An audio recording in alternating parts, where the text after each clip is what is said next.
By the power of Grayskull.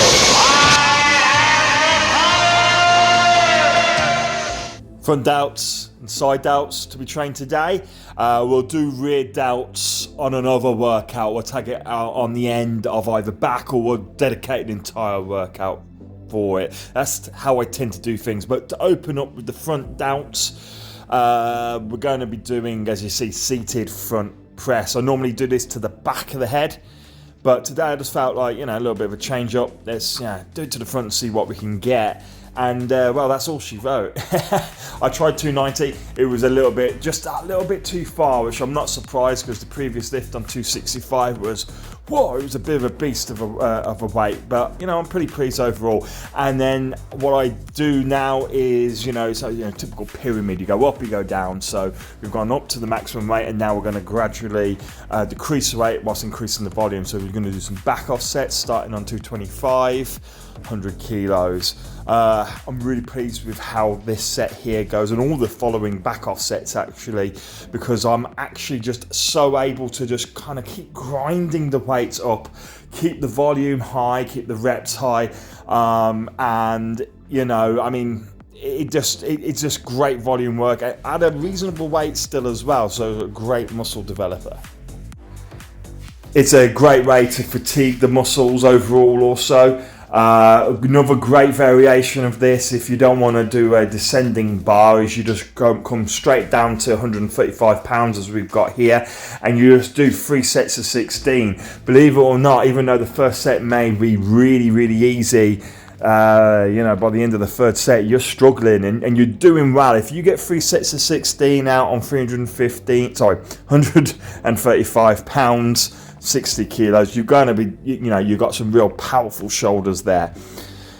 Following front delts, I wanted to work side delts, and for me there's just one way and one way only to do that, and that is side lateral dumbbell raises. Don't get me wrong, there's some superb pieces of kits in commercial gyms out there, other machines that mimic this sort of movement, but this is all you need. And if you're either on the road or you're in a gym with limited equipment like I am, then every gym has dumbbells, right? And it's a great way to make sure that you hit it. What you do is you just you start off light, and you line up all your dumbbells, so several pairs of dumbbells, and you start off light and just gradually get heavier and heavier. So as you get more and more tired, the weight goes up, but the reps come down. I often follow this with at least one more set. I only do one set today, and I do a reverse giant set. So I start off heavy and go back down to then the lightest weight. Believe it or not, that's actually, in my opinion, harder. You start off heavy, you get a lot of reps on the heavier weight, you get a lot more than what you normally would when you're fatigued, like you see here. But you just don't increase the reps as it gets lighter. You start just the reps keep dropping still. Then at the end, I recently read not too long ago, about 8 months ago, something like that, Mike Mentzer, his teachings on training, read every single book he's ever written, watched a lot of his footage also, and he was a massive fan of dips, so I thought I'd try them out, and you know what, they're really good, guys. I would tag these on at the end of any kind of press movement, so bench press, shoulder press, or anything, a tricep day. If you have a pure tricep day, it's a great way to just fill out the muscles. Alright guys, so it's actually been 49 days since I last did an overhead press movement. So this workout, considering that, has gone really, really well. Why have I taken so long off from overhead presses? Well, unfortunately, I've been nursing an elbow injury on my left elbow. And you'll be asking yourself, but how did you do it? Did you do it, boxing? Did you do it because you slipped over and hit your elbow off the concrete or whatever in the back garden? Nah, I did it getting out the sofa. You're getting old when the reasons why you get injured are stupid and benign reasons like that. My mate who came to my wedding last year, he said, you know, you're getting older when you wake up injured. You've injured yourself in your sleep, and I'm kind of getting to that point in my life where things are starting to get a little bit harder. But you know what, the discipline of I am, we still keep coming here, we keep doing what we can. I've been training around the injury, but because it's just taken that so much longer than I expected to heal, I'm having to compensate for it. How am I doing that? Well, I've invested in a real decent pair of elbow wraps that I've never really used in the past. I've always had great elbows, despite being an ex-boxer and stuff, right?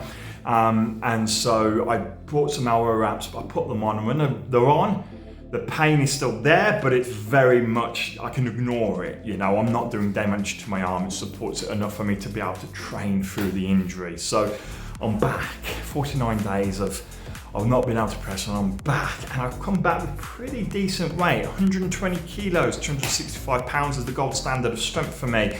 I should, in my mind, always be able to do 120 kilos, despite how unconditioned or how unused to lifting I should be. 120 kilos, I know I can almost always do. Even if it's a push, even though if it's hard, it doesn't matter. I can pretty much, I should, in my mind, always be able to come and get it. Now, I had to fight it out a little bit, and you know, I didn't stand a snowball in house champs at 130, but I came and tried it, right? 290 pounds, something like that, isn't it? And I tell you what, I didn't expect to even move it. But I did, I moved it, and then I was able to kind of like hold it at the sticking point. I was trying to just grind it through, because I know my triceps are very powerful. If I could just get it through that extra inch worth of movement, the triceps would kick in, and it would fly up, right? But unfortunately, I didn't have the energy, I didn't have the strength there to do it today. The strength is there, I just need to refine it. And that's why I say 120 is the gold standard for my strength on overhead press, because anything above 120, I can't get without prior preparation. I need at least a few weeks, if not a couple of months, of preparation, of conditioning my body to the weights to be able to lift more than 120. My PB is 145 kilos, right? And I'm hoping to at least match, but I really do want to surpass that this year. Well, I say this year, by sort of middle of January time at the latest, right? Hopefully December, so around Christmas time. That's when I want to try and hopefully go for 150. Can I do that? It's pie in the sky at the moment. It's all figures. You know, I've just struggled to get 120 today.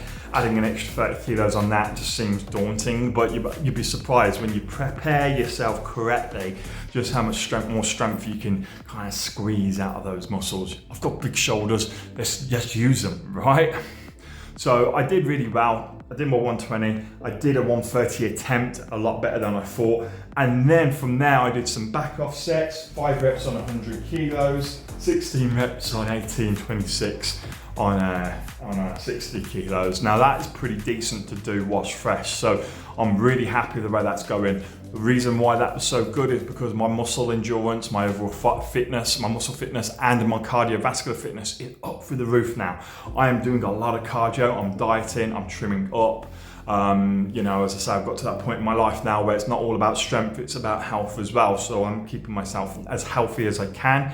I can't rely on youth to see me through the fitness things now. I've got to put the work in.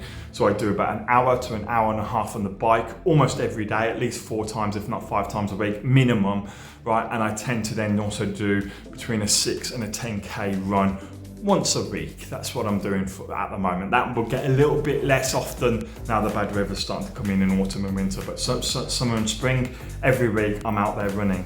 You know, I love it. It's one of my favorite things to do. I'm not a good runner, I'm a plodder.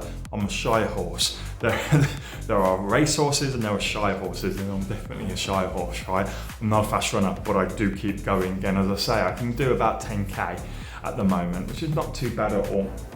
Now, because of that, my fitness has gone through the roof, and my endurance, as I say, my recovery, it's all improved. So I was able to pump out a lot of decent reps there, but on weights where, you know what, shows you I haven't lost my strength either. The strength is still there, and possibly even stronger than it ever has been. We'll have to wait till the end of the year, as I say, once I've conditioned my body. And after that, I just did some side laterals. That's an obligatory movement for me. I love side lateral raises. Something I learned from Ronnie Coleman when I was lucky enough to meet him. He kind of said, you want big side delts? yeah, buddy, you got to do giant sets. And so I learned that from him, and I've never looked back. And I always throw that in pretty much every shoulder workout. I don't always show it on here because it's a little bit boring, right? But I do sometimes up to 3 or 4 giant sets of dumbbell side lateral raises. It's fantastic for building the side delts, which supports the overhead press movement. It kind of acts as a stabilizer, right? And then at the end, what I did is I threw in there some dips, which is something I learned not directly from Mike Mentzer. I think he was dead by the time I was young, right? But from learning from Mike Mentzer's literature and stuff. I've read all his books, seen a lot of his videos and stuff. He is very big on dips, okay? And so I started introducing dip movements, which is something I'd never done until recently. But now I always try and tack them on to at least one of my press movements every week. That is either at the end of bench, shoulders, or tricep days, you know. So anytime I train one of those, I try to introduce dips at least once out of those 3 movements, if not twice. I wouldn't do it all 3 times, but it's a fantastic way of building up the sort of functional strength in your body, because it gives you used to your body weight, and it's a great muscular developer and strength developer also. It's a nice way to finish off the movement so that you can really kind of make progress. So overall, the workout went fantastic. You can see I'm feeling great about today's workout. I'm still coming off from a high from my squat the other day as well. Just filmed just before this, my commentary for squat video, where I was like, oh, my squat shit, mate. It's not going well. And then I realized that 500 pounds isn't 250 kilos, it's actually 227 kilos. So my target of 500 pounds is a lot closer than I thought. So I'm feeling good overall about my training. And other than that, guys, that's it. Regards what we're going to do for shoulders next time, I'm not sure yet. We'll work it out near the time, see how I'm feeling, see how I respond off this. It's been a bit of a, as I say, a break, best part of 50 days, right? So I don't know how my body's going to respond at the moment, how long the ache's going to last, but we're going to get there. And as soon as I know, I will come back and I will do shoulders, and I'll talk you through what I'm going to do on that. Anyway, guys, for the time being, thank you for watching. Goodbye, good luck, and that's ta-ta from me for now. Bye-bye.